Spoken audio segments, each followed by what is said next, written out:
जी dear students, video number 2 के साथ हम हाजिर हैं। हमने अभी तक पढ़ा था कि मायोफाइब्रिल्स जो हैं वो मिलकर मसल सेल या मसल फाइबर बनाते हैं। मसल सेल को हम मसल फाइबर कहते हैं। आइंदा में मसल सेल नहीं कहूँगी, मसल फाइबर ही कहा जाएगा। तो मसल फाइबर बनाने के लिए जो फाइब्रिल्स या जो धागे या जो हिस्से इस्तेमाल होते हैं दैट आर कॉल्ड मायोफाइब्रिल्स। ये दो किस्म के हैं, प्राइमरी मायोफाइब्रिल जो कि मायोसिन के बने हुए हैं और सेकेंडरी मायोफाइब्रिल जो कि एक्टिन के बने हुए हैं। जो मोटे डार्क बैंड्स आपको नज़र आ रहे होते हैं दैट आर मायोसिन, और जो बारीक बार्स मौजूद हैं प्रोटीन की दैट इज़ कॉल्ड एक्टिन, और ये हमारे मायोफाइब्रिल्स का पोर्शन है। सॉरी। अच्छा जनाब, अगर हम इसका सेक्शन लेते हैं तो हमें पता चलता है कि हर मायोसिन जो है वो 6 एक्टिन से सराउंडेड है। किस तरह? This is the central part myosin, जिसके चारों तरफ बारीक बारीक बार्स मौजूद हैं। किसकी? एक्टिन की। 1 2 3 4 5 6, एक के चारों तरफ 6। यहाँ मिसिंग हो रहा है, एक्टिन्स लिखा हुआ है। ये छोटी जो बॉल्स हैं या रॉड्स हैं, इन्होंने एक बड़ी रॉड को घेरा हुआ है। जो बड़ी रॉड है दैट इज़ कॉल्ड मायोसिन, और जो छोटी रॉड्स हैं दैट आर कॉल्ड एक्टिन्स। इसी तरह अगर हम दूसरा मायोफाइब्रिल की तरफ आएँ तो वो भी 6 से बना हुआ है। 2 तो इसी फाइब्रिल का, 1 2 3 4 5 6। अगली पर आते हैं तो ये मायोसिन भी 6 से भी घिरा हुआ है, सराउंडेड है। 1 2 3 4 5 6। ये बात समझ में आ गई? तो each myosin is surrounded by 6 actins. हर मायोसिन 6 एक्टिन से घिरा हुआ है।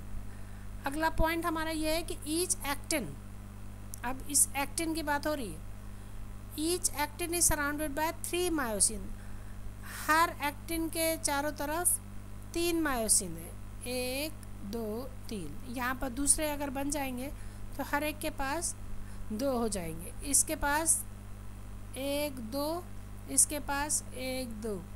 ठीक है, 3 मायोसिन इसके, हर एक्टिन के पास एक एक्टिन ले लें तो 3 मायोसिन घिरे हुए हैं।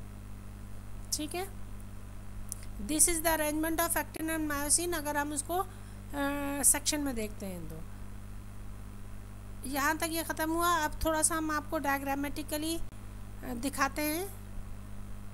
हाँ जनाब, वो तो हैंडमेड डायग्राम थी, ये ज़रा बुकिश डायग्राम आप देख सकते हैं। स्ट्रक्चर ऑफ मसल सेल, ये पूरा एक मसल फाइबर है। ठीक है, इसको हमने मसल फाइबर का नाम दिया।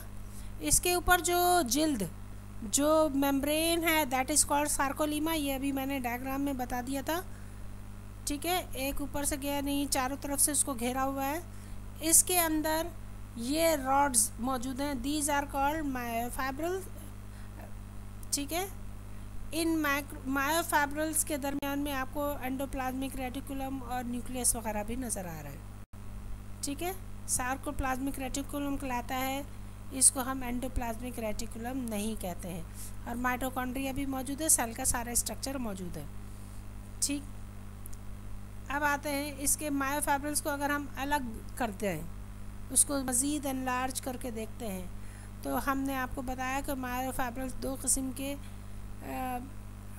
फिलामेंट से मिलकर बना हुआ है।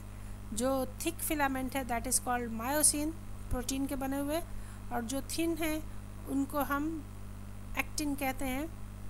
और अभी मैंने जो डायग्राम बनाई हुई थी कि ये थिन है, ये थिक है मायोसिन है, और ये थिन है जो वाइट कलर में है ये एक्टिन है।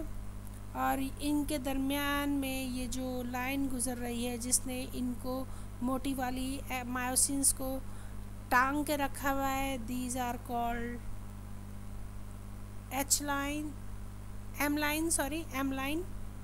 ठीक है, जिन्होंने इनको टांग के रखा, और ये तो चूँकि अटैच है इन दरमियानी लाइन से, इसकी वजह से इनको हम वो कर सकते हैं। ये किससे अटैच हैं आपको पता है? ये जी लाइन से अटैच है।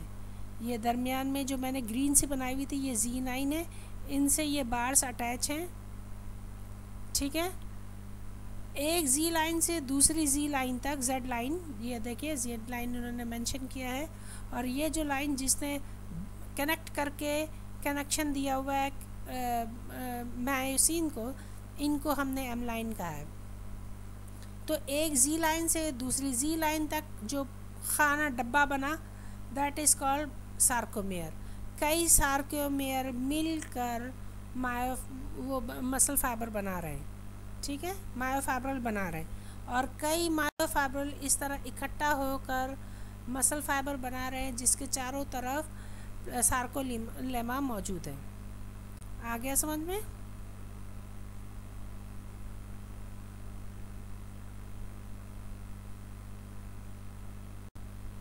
और एक और डायग्रामेटिक रिप्रेजेंटेशन देखते हैं मायोफाइब्रल की, जो कि एक फाइबर में 2500 यानी 2500 तक मायोफाइब्रल्स होते हैं, ठीक है, और 8000 सार्कोमेयर्स एक मायोफाइब्रल में होंगे।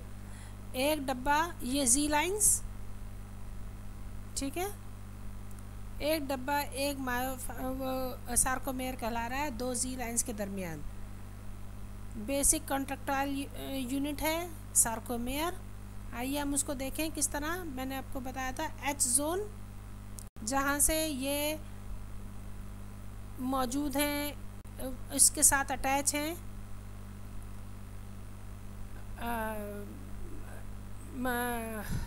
मायोसिन इनसे अटैच हैं।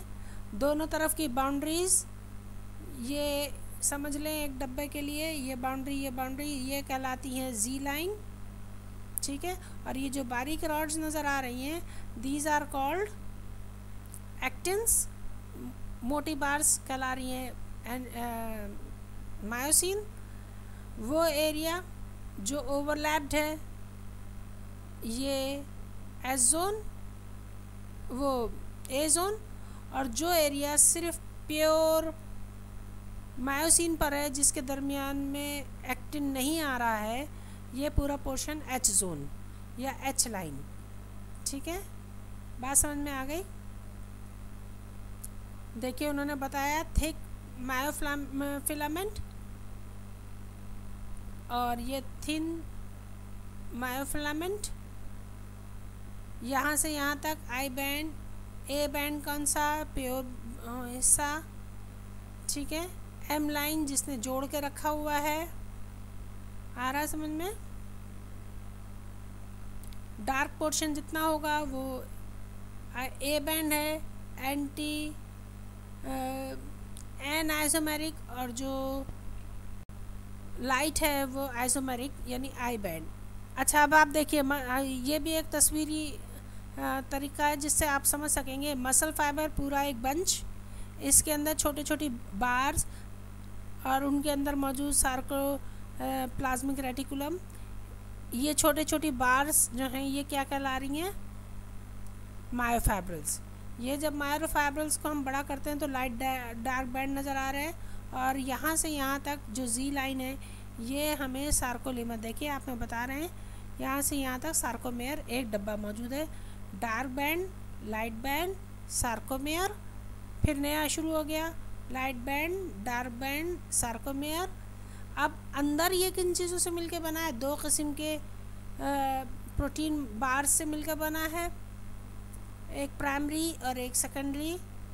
मायोसिन प्राइमरी, एक्टिन सेकेंडरी, और ये इस तरह की अरेंजमेंट है। एक जगह पर मायोसिन बिल्कुल प्योर है, एक जगह पे ओवरलैप्ड है, एक जगह पर एक्टिन बिल्कुल प्योर है। इस तरह ये सारा कलेक्शन मिलकर मसल फाइबर बनाता है। इसके बाद अगली वीडियो में हम इंशाल्लाह कॉन्ट्रैक्शन या फिजियोलॉजी ऑफ मसल फाइबर पढ़ेंगे, ठीक है।